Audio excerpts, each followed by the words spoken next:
Hello everyone. Welcome to Learn Easy Maths and Arts classes. Today in this video, I will explain you exercise number 19b. The name of the exercise is median. So first question is find the median of the following data. आपको बहुत सारे numbers given है. सबसे पहले median के लिए आपको क्या करना होता है. पहला स्टेप जो है first step to solve median is सबसे पहले आप असेंडिंग ऑर्डर में लिख दें. It is not compulsory to write in ascending order. आप डिसेंडिंग ऑर्डर में भी लिख सकते हो. हम असेंडिंग में लिख लेते हैं. असेंडिंग मीन्स छोटे से बड़ा. तो यहां आप ऑब्जर्व करेंगे तो सबसे छोटा नंबर जो आपको दिखाई देगा वो देगा 16. और कितनी टाइम्स है. 2 टाइम्स है तो आप 2 टाइम्स ही लिखेंगे 16 को. 16 से बड़ा कौन सा नंबर है. 16 से बड़ा है 19. 1 टाइम. 19 से बड़ा आपका 25. फिर है आपका 26. 25 26. उसके बाद है आपका 28 31 32. 28 31 32 और फाइनली 35. तो हमने सारे नंबर्स असेंडिंग ऑर्डर में अरेंज कर लिए हैं. अब आप n की वैल्यू लिखोगे. n means number of terms. कितने दिए हैं यहाँ 1 2 3 4 5 6 7 8 9. तो n की वैल्यू 9 है. अब आप ब्रैकेट में मेंशन करेंगे कि 9 कैसा नंबर है. 9 एक ऑड नंबर है क्योंकि ये 2 के टेबल में नहीं आता. तो median for odd numbers of term के लिए जो फॉर्मूला होता है median for odd numbers of term n plus 1 upon 2 th term. ये th का मतलब क्या है. ये जो पावर में th लिखा है फिफ्थ टर्म. फिफ्थ होता है, सिक्स्थ होता है, सेवंथ होता है. इसलिए हम पावर में क्या लिखते हैं th लिखते हैं. अब आप यहाँ n की वैल्यू डालोगे. n की वैल्यू है 9. 9 plus 1 upon 2 th term. 9 plus 1 होता है 10 अपॉन 2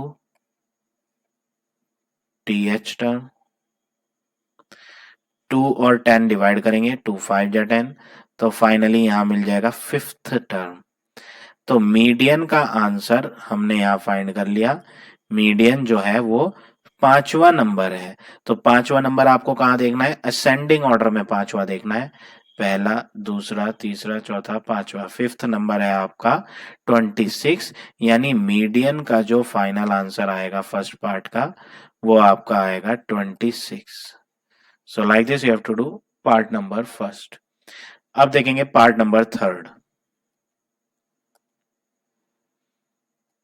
थर्ड पार्ट में भी आपको सेम मेथड अप्लाई करना है. सबसे पहले तो आप असेंडिंग ऑर्डर में लिखोगे. असेंडिंग ऑर्डर छोटे से बड़ा लिख लेते हैं. सबसे छोटा नंबर यहां पर आपको 9 मिलेगा.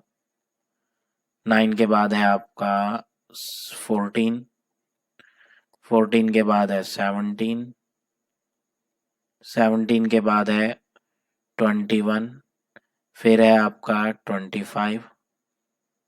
21 25. 25 के बाद है आपका 34. 34 के बाद है 43.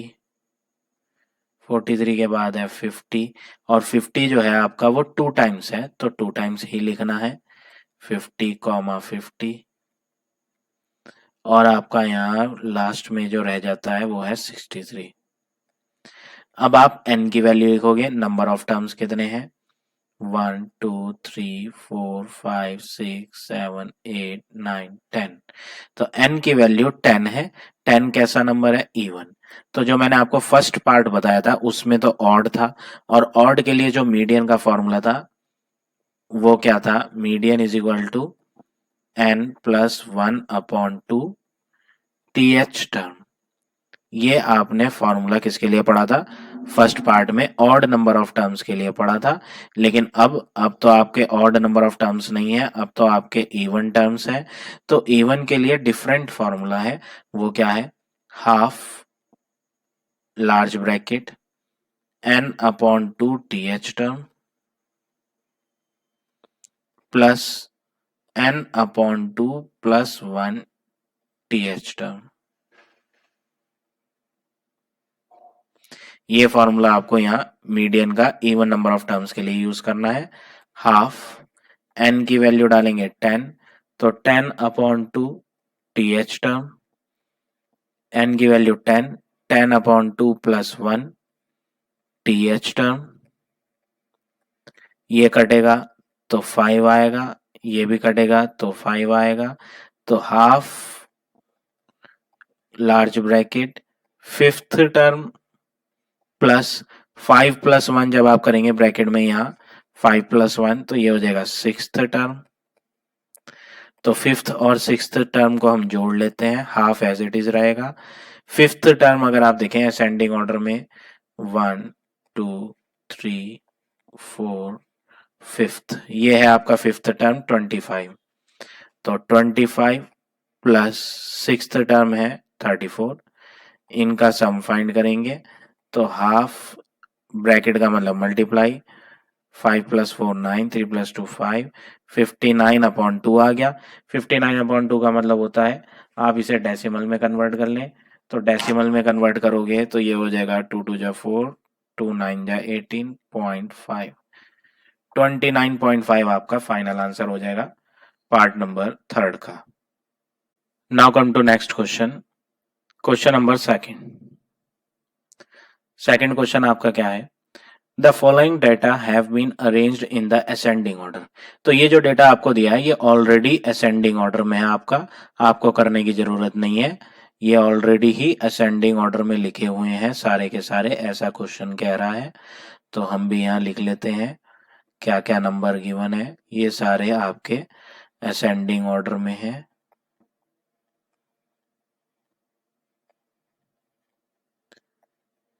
अब आप क्या करेंगे, इन्हें गिन ले कि कितने नंबर्स हैं, 1 2 3 4 5 6 7 8 9 10। नंबर ऑफ टर्म्स आपके 10 है और 10 एक इवन वैल्यू है, तो मीडियन आप इवन वाला फॉर्मूला यूज करेंगे। इवन वाला फॉर्मूला होता है half large bracket n upon 2 th term plus n upon 2 plus 1 th term.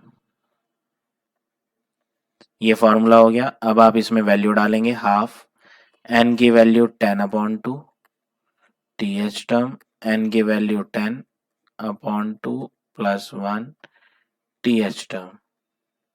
अब आपके जो टर्म्स कट हो सकते हैं उन्हें कट करेंगे, तो यहां आ जाएगा आपका half bracket fifth number plus sixth number. तो असेंडिंग ऑर्डर में आप फिफ्थ और सिक्स की वैल्यू लिखेंगे। फिफ्थ की वैल्यू अगर आप देखेंगे 1 2 3 4, फिफ्थ है आपका x और सिक्स्थ है आपका x प्लस 2, तो फिफ्थ हटा के x और सिक्स्थ हटा के x प्लस 2, और आप फर्दर इसे सॉल्व करेंगे तो x प्लस x क्या हो जाएगा 2x प्लस 2। इस ब्रैकेट में से आप कॉमन ले सकते हैं, half as it is, multiply का साइन लगाएं, इन दोनों में से 2 कॉमन ले लेते हैं, तो जब 2 कॉमन लोगे तो बचेगा x प्लस 1, ऊपर वाला 2 और नीचे वाला 2 कट जाएगा, तो मीडियन का आंसर x प्लस 1 हमने फाइंड करा।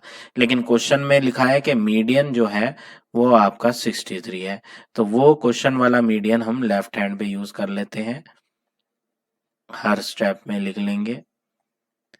तो हमारे हिसाब से मीडियन आ रहा है x प्लस 1, क्वेश्चन के हिसाब से मीडियन आ रहा है 63। दोनों को आपस में इक्वल ले रखा है हमने क्योंकि दोनों है तो मीडियन की वैल्यू प्लस का 63, ये जो प्लस का मान है इधर आगे माइनस का मान हो जाएगा, और इन्हें आप माइनस करेंगे तो फाइनली x की वैल्यू आपको मिल जाएगी, वैल्यू ऑफ x आ जाएगी 62। आपको फाइंड क्या करना था, क्वेश्चन में यही पूछा था, find the value of x, तो फाइनल आंसर आपका हो गया 62। Now see next question, question number third. In 10 numbers arranged in the increasing order, the seventh number is increased by 8। आपके टोटल कितने टर्म्स हैं, 10 नंबर्स हैं, first second, third, fourth, fifth, sixth, seventh, eighth, ninth, 10 आपके ascending order में arrange हुए हुए थे 10 numbers. वो कह रहा है जो 7th नंबर है वो 8 इंक्रीज कर दिया। अगर 7th number is increased by 8, अगर आप इस 7th नंबर को +8 कर दोगे तो इसका आंसर +8 करने पे बड़ा हो जाएगा, और बड़ा करने पे असेंडिंग ऑर्डर में ये जो 7th नंबर है 8 ऐड करने के बाद 8th पोजीशन पे आ सकता है, 9th पोजीशन पे आ सकता है, या फिर 10th पोजीशन पे आ सकता है। इसके पीछे नहीं जा सकता, यहां नहीं जा सकता बिल्कुल भी। क्यों? क्योंकि जब आप 7th वाले टर्म में कुछ भी इंक्रीज करोगे तो असेंडिंग ऑर्डर में अरेंज करने पे वो कहां जाएगा? वो प्रीवियस प्लेस पे तो चला नहीं जाएगा, क्योंकि ये प्रीवियस की सारी प्लेसेस क्या है? स्मॉलर वैल्यूज हैं। असेंडिंग ऑर्डर में ये सारे कहाँ होती हैं? कैसी वैल्यूज होती हैं? छोटी वैल्यूज होती हैं असेंडिंग ऑर्डर में। तो ये हमने कैसे लिखा हुआ था? इंक्रीजिंग ऑर्डर में लिखा हुआ था। इंक्रीजिंग ऑर्डर का मतलब है जैसे जैसे हम राइट हैंड पे जा रहे हैं वैसे वैसे वैल्यू क्या हो रही है? इंक्रीज हो रही है। यहाँ पर वैल्यू क्या थी? स्मॉल थी, और जैसे जैसे राइट हैंड पे जा रहे थे वहां पर वैल्यू क्या बन रही थी? लार्ज वैल्यू बन रही थी। तो 7th नंबर में जब 8 बढ़ा दिया जाएगा तो वो पिछली पोजीशंस पे नहीं जा सकता, क्योंकि वैल्यू ऐड करने पे उसका आंसर बड़ा आएगा, और बड़ा आंसर आगे वाली वैल्यूज की प्लेस ले सकता है, पीछे वाली वैल्यूज की प्लेस नहीं ले सकता। तो ऐसे में आप, इन्होंने पूछा है how much will the median change, तो मीडियन पे कितना फर्क पड़ेगा अगर आप 7th नंबर में +8 कर दोगे। तो जरा हम चेक कर लेते हैं मीडियन। मीडियन का फॉर्मूला क्या होता है? Half n/2। इवन वाला फॉर्मूला यूज कर रहे हैं। क्यों इवन वाला यूज कर रहे हैं? क्योंकि नंबर ऑफ टर्म्स क्वेश्चन में क्या दिए थे? 10, और 10 क्या है? एक इवन नंबर है। सबसे पहले हम n की वैल्यू लिखेंगे 10। 10 एक कैसा नंबर है? इवन। तो क्वेश्चन में बोला था टोटल नंबर्स कितने हैं हमारे? 10 है, जो कि इवन है। तो इसलिए हम मीडियन इवन वाला फॉर्मूला यूज कर रहे हैं। हाफ 10/2 प्लस 10/2 प्लस 1, और जब आप इसे सॉल्व करोगे तो half bracket 5th term plus 6th term. तो यहां पर जो मीडियन का आंसर है वो दो वैल्यू पे डिपेंड कर रहा है। मीडियन का आंसर एक तो 5th वाली वैल्यू पे और एक 6th वाली वैल्यू पे। तो हमने जब 7th नंबर को 8 बढ़ाया था तो वो बढ़ने के बाद 8वीं पोजीशन पे जा सकता है, 9वीं पोजीशन पे जा सकता है, या फिर 10वीं पोजीशन पे जा सकता है। लेकिन मीडियन की वैल्यू 8वीं, 9वीं, 10वीं कोई सी पोजीशन पे डिपेंड ही नहीं कर रही, वो तो डिपेंड कर रही है 5th वाले पे और 6th वाले पे। अब मीडियन का आंसर 5th और 6th वाले से निकलना है, तो फिर इन आगे वाली वैल्यूज में कुछ भी चेंज आए उससे कोई फर्क पड़ेगा ही नहीं। तो हम यहाँ लिख देंगे median value is depending on 5th and 6th term.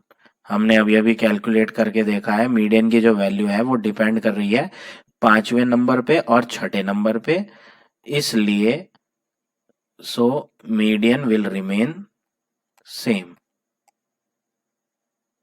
इसलिए मीडियन की वैल्यू सेम रहेगी, वो चेंज नहीं होगी। क्यों? क्योंकि हमने जो चेंज करा था वो 7वें नंबर में बढ़ाया था, और बढ़ाने के बाद वो 7वां नंबर बढ़ाने के बाद 8वीं पोजीशन पे जा सकता है, 9वीं पोजीशन पे भी जा सकता है, या 10वीं पोजीशन पे भी जा सकता है। एग्जाम्पल के तौर पे मैं आपको यहाँ एक छोटा सा एग्जाम्पल दे देता हूँ। सपोज मैंने ये 6 नंबर लिख दिए हैं, ठीक है। अगर मैं फोर्थ टर्म को इंक्रीज कर दूं 2, फोर्थ नंबर को इंक्रीज कर दूं 2 या फिर 3, तो आप क्या ऑब्जर्व करेंगे, फोर्थ नंबर कौन सा है, फर्स्ट, सेकंड, थर्ड, फोर्थ। तो फोर्थ नंबर तो ये है, और जब मैं इसे इंक्रीज कर दूंगा 3 तो आंसर तो बन जाएगा 7, और जब आंसर 7 बन जाएगा तो असेंडिंग ऑर्डर में अरेंज करने पर 1 अपनी जगह पे रहेगा, 2 अपनी जगह पे रहेगा, 3 अपनी जगह पे रहेगा। इस फोर्थ वाले टर्म में मैंने 3 बढ़ा दिया था, तो 3 बढ़ाने पर ये क्या बन गया था, 4 + 3 = 7। तो ये वाला फोर्थ नंबर अब बदल के 7 बन गया है। तो इसकी पोजीशन तो फिर लास्ट में होनी चाहिए यहाँ। तो अगली पोजीशन किसकी है, 5 की, फिर पोजीशन किसकी है, 6 की, और लास्ट में आ जाएगा ये जो 4 में हमने 3 प्लस करा था, 7। तो हमने क्या ऑब्जर्व करा, कोई से भी नंबर में अगर आप इंक्रीज करोगे तो वो पिछली वाली पोजीशंस पे नहीं जा सकता, वो आगे वाली पोजीशंस पे जाएगा, और आगे वाली पोजीशन पे जा रहा है। और हमने यहाँ मीडियन कैलकुलेट करके देखा, मीडियन तो 5वीं और 6ठी पोजीशन पे डिपेंड कर रहा है। अब 5वीं और 6ठी पोजीशन में मीडियन जब डिपेंड कर रहा है तो चेंज तो पिछली वैल्यूज में कुछ हो ही नहीं रहा। मैंने आपको ये एग्जांपल जो दिया था, 1 से लेकर 3 वैल्यूज में तो कोई चेंज आया ही नहीं, जो चेंज आया था वो आगे वाली वैल्यूज में आया था। तो ऐसे ही यहाँ है, यहाँ पर मीडियन जो है 5वें और 6ठे टर्म पे डिपेंड कर रहा है, 5th पे और 6th पे, और इसीलिए हम कहेंगे कि मीडियन जो है वो चेंज ही नहीं होगा, मीडियन जो है वो सेम रहेगा। तो इस तरह से आप ये क्वेश्चन नंबर 3 करेंगे। अब अगला क्वेश्चन देख लेते हैं, question number 4। Out of 10 students 3 students got less than 30 marks. 10 students हैं, तो हम क्या करते हैं, हम पोजीशन लिख लेते हैं, first, second, third, fourth, fifth, sixth, seventh, eighth, 9, 10th। 10 बच्चों में से 3 स्टूडेंट्स के लेस देन 30 मार्क है। क्वेश्चन में कहा है 3 students got less than 30, 3 students got more than 30, sorry more than 30 नहीं, मोर देन 75। और जो बाकी 4 स्टूडेंट्स हैं, बचे हुए 4 स्टूडेंट्स, उन्हें कितने मिले हैं, 35, 48, 66, 40। अब आपको यहां क्या करना है, 3 बच्चों के 30 से कम मार्क हैं, 3 बच्चों के 75 से ज्यादा हैं, और 4 बच्चों के 35, 48, 66 और 70 हैं। तो आप सबसे पहले इन्हें असेंडिंग ऑर्डर में अरेंज करोगे। तो सबसे कम मार्क्स जो हैं वो लेस देन 30 वाले हैं, कितने बच्चों के, 3 बच्चों के। तो शुरू के 3 बच्चों के लेस देन 30 हैं, ये भी क्या है, फर्स्ट वाले के लेस देन 30, सेकंड वाले के भी लेस देन 30, थर्ड वाले के भी लेस देन 30, फोर्थ वाले के कितने लेंगे, 35, फिफ्थ वाले के कितने लेंगे, 48, 48 नहीं 40 होगा। असेंडिंग ऑर्डर में अरेंज करना है, तो हमें असेंडिंग ऑर्डर में कैसे लेने होते हैं, असेंडिंग ऑर्डर में हमें छोटे से बड़ा लेना होता है। तो पहले हम 40 लेंगे, 40 के बाद आएगी 45 मार्क्स, 45 सॉरी 45 नहीं 48, 48 मार्क्स के बाद आएंगे 35 ओवर हो गया, 48 ओवर हो गया, 40 भी ओवर हो गया, रह गया है 66। तो 7th पोजीशन कौन से मार्क्स की है, 66, और 3 बच्चों के मोर देन 75 थे, तो यहां पर मोर देन 75, यहां पर भी मोर देन 75, यहां पर भी मोर देन 75। तो मैंने यहां 10 बच्चों के जो मार्क्स आए थे उन्हें असेंडिंग ऑर्डर में अरेंज कर लिया है। ये वो 3 बच्चे हैं जिनके 30 से कम मार्क्स हैं, फिर 30 से ज्यादा वाले आए, 35, 40, 48, 66, फिर और ज्यादा मार्क्स वाले आए, 75 से बड़े वाले, ये भी 75 से बड़े मार्क्स हैं, ये भी 75 से बड़े मार्क हैं। अब इन्होंने क्या पूछा है क्वेश्चन में, फाइंड द मीडियन स्कोर, आपको मीडियन स्कोर फाइंड करना है। तो मीडियन फाइंड करने के लिए सबसे पहला वर्क असेंडिंग ऑर्डर में, वो तो हमने लिख दिया इन असेंडिंग ऑर्डर, ये आपका असेंडिंग ऑर्डर ही है। दूसरा वर्क आपका होता है एन, नंबर ऑफ टर्म्स कितने हैं यहाँ, 10 है, और 10 कैसा है, इवन। तो यहाँ पर आपको इवन वाला फॉर्मूला यूज करना है, half n upon 2 t h term, n upon 2 plus 1 t h term. ये मैंने यहाँ मीडियन का फॉर्मूला यूज करा, हाफ, इसे कट करेंगे तो फिफ्थ टर्म, इसे कट करेंगे तो 5, और 5 प्लस 1 क्या होगा, सिक्स्थ टर्म। तो मीडियन का आंसर जो है वो half bracket fifth plus sixth है। पांचवा क्या है यहाँ, 40, छठा क्या है यहाँ, 48, तो 40 प्लस 48 हो जाएगा, यानी कि हाफ ब्रैकेट 40 प्लस 48 करेंगे तो बन जाएगा 88, और जब आप इसे कट करेंगे तो बन जाएगा 44। सो फाइनल आंसर आपका यहाँ पर क्या आ जाएगा, 44। तो ये हो गया आपका final answer of this question number 4। So now rest of the questions you have to practice by yourself. Next exercise is the revision exercise, और उसमें आपके जो है मिक्स क्वेश्चन मिलेंगे आपको, जो मैंने आपको एक्सरसाइज नंबर ए, मीडियन और मीन दोनों पढ़ाए हैं ए और बी एक्सरसाइज में। तो एक्सरसाइज सी भी आप अपने आप ही प्रैक्टिस करके देखेंगे। So now today class is over. In the next video I will explain you next exercise.